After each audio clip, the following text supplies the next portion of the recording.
Panda. I got broads in Atlanta. Just took the lean in the family. Credit cards and the scammers. Getting the licks in the band. Legacies. Bismillah ar-Rahman ar-Rahim. Assalamu alaikum wa rahmatullahi ta'ala wa barakatuh. Cette vidéo comporte deux parties. La première concerne la démarche économétrique et la deuxième portera sur une introduction au logiciel eViews 10. Dans cette première partie, je vous présente les principales étapes de l'élaboration d'un travail de recherche, que ce soit un chapitre de mémoire de master ou un chapitre de thèse ou aussi un article destiné à la publication. Et ce, en précisant l'importance de l'économétrie appliquée. Avant de commencer, je vous invite à s'abonner à ma chaîne YouTube Économétrie pratique sur eViews et à regarder les vidéos relatives à l'installation au logiciel 10. Maintenant, concernant la démarche que je propose, elle comporte 8 étapes ordonnées comme suit. La première consiste à fixer l'objectif de l'étude. Qu'est-ce qu'on veut étudier? Quel phénomène? Quel intérêt? Quelle relation avec la conjoncture nationale et internationale? Au niveau de la deuxième étape, l'accent sera mis sur la spécification de la problématique. Selon l'objectif déjà fixé, on définit une problématique à travers des questions sur l'effet d'une ou plusieurs variables appelées explicatives, exogènes ou indépendantes, sur une autre variable appelée variable à expliquer, endogène ou dépendante. La troisième étape portera sur la définition des variables retenues et des données nécessaires. Il s'agit ici de chercher les agrégats qui mesurent les variables retenues dans votre étude et en cas d'absence de mesure, vous optez au choix d'un proxy qui reflète le mieux là où les variables en question. La quatrième étape mettra l'accent sur la désignation du type des données. Selon les trois premières étapes, normalement l'idée devient claire concernant la nature des données, que ce soit des données en coupe instantanée, des données en série temporelle ou bien des données de panel. C'est déjà la première information que demande le logiciel eViews pour créer un fichier de travail. Comme vous regardez ici au niveau de l'interface du logiciel eViews, lors de la création d'un nouveau fichier de travail, vous remarquez ici que la première chose qu'il demande, Work File Structure Type, ça veut dire la structure du type des données, où il y a trois types, Unstructured, Undated, ça veut dire les données en coupe instantanée, Dated Regular Frequency, c'est-à-dire les données en série temporelle, et enfin les données de panel.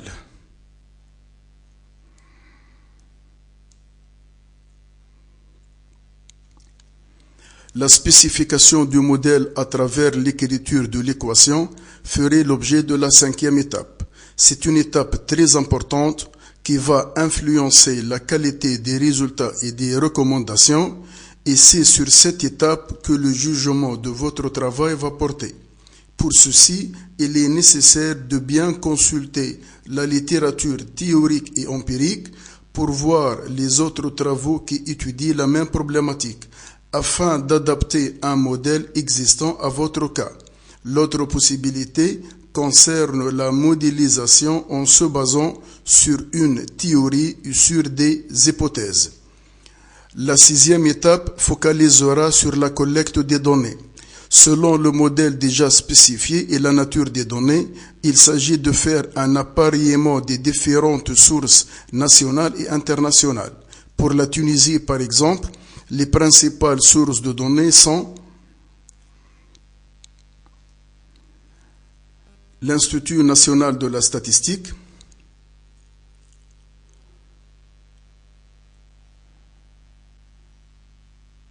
l'Institut tunisien de compétitivité et des études quantitatives, la Banque centrale de la Tunisie,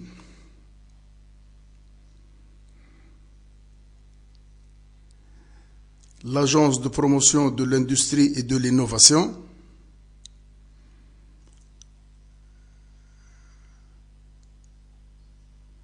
les bases de données de la Banque mondiale et du Fonds monétaire international représentent les bases de données les plus importantes à l'échelle internationale. La 7e étape s'articulera sur la construction de la base de données et leur transformation. Pour réussir cette étape, il est indispensable d'assurer une bonne organisation des données collectées afin de les introduire dans le logiciel. Ce travail peut se faire soit par une saisie manuelle directe, soit à l'aide du transfert via un fichier Excel. La 8e et dernière étape va concerner le choix du logiciel. L'évolution informatique a participé à l'apparition de plusieurs logiciels économétriques tels que Stata, R, MATLAB. Mais moi, personnellement, je trouve eViews puissant et satisfaisant. Rendez-vous tout à l'heure pour la seconde partie de cette vidéo.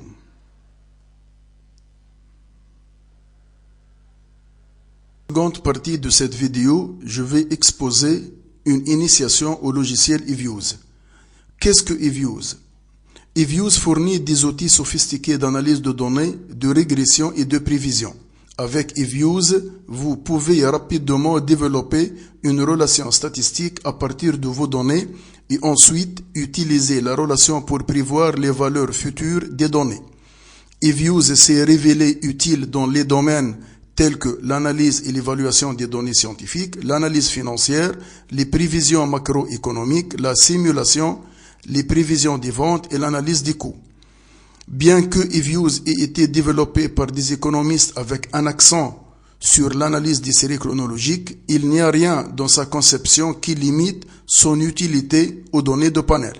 eViews fournit des moyens visuels pratiques pour entrer des séries de données à partir du clavier ou de fichiers, pour créer de nouvelles séries à partir des séries existantes, pour afficher et imprimer des séries et pour effectuer une analyse statistique des relations entre les séries. eViews profite des fonctionnalités visuelles du logiciel Windows moderne. Vous pourriez utilisez votre souris pour guider l'opération avec les menus et les boîtes de dialogue Windows standard et capturer ces opérations pour une utilisation ultérieure. Les résultats apparaissent dans les fenêtres et peuvent être manipulés avec des techniques standards. Vous pouvez également utiliser la puissante commande et le langage de traitement par lot d'eViews. Vous pouvez entrer et modifier des commandes dans la fenêtre de commande. Vous pouvez créer et stocker les commandes dans des programmes qui documentent votre projet de recherche pour une exécution ultérieure. À ce niveau, il est important d'indiquer que la manipulation d'eViews nécessite à la base une connaissance de la théorie économétrique. Sinon, l'utilisation peut conduire à des résultats et interprétations erronées. Pour la fenêtre eViews maintenant,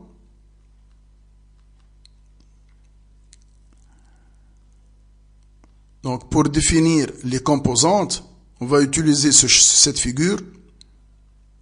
Voilà. Donc, il y a la barre d'outils, le menu principal, la fenêtre de commande, la zone de travail et la ligne d'état. Maintenant, pour commencer le travail dans eViews, il faut tout d'abord créer un nouveau fichier de travail. Un new work file. Pour le faire, on a deux méthodes. Lors de l'ouverture de eViews 10, soit on crée à l'aide de cette icône, donc create a new work file, et on aboutit à cette fenêtre, soit on utilise le menu, donc file, new work file. Et dans les deux cas, on aboutit à cette fenêtre. Dans cette fenêtre, et comme vous remarquez, la première chose demandée est la définition de la nature ou bien du type des données. Soit des données en coupe instantanée, unstructured, updated, undated, ou des données dated, regular frequency, ça veut dire des données en série temporelle, ou bien des données de panel. Et on va voir que pour ces trois cas, à chaque fois, on doit spécifier les cases demandées. Pour les données en coupe instantanée. Il nous demande uniquement le nombre d'observations. Nombre d'observations ici, ça veut dire le nombre d'individus. Le nombre d'individus de notre série.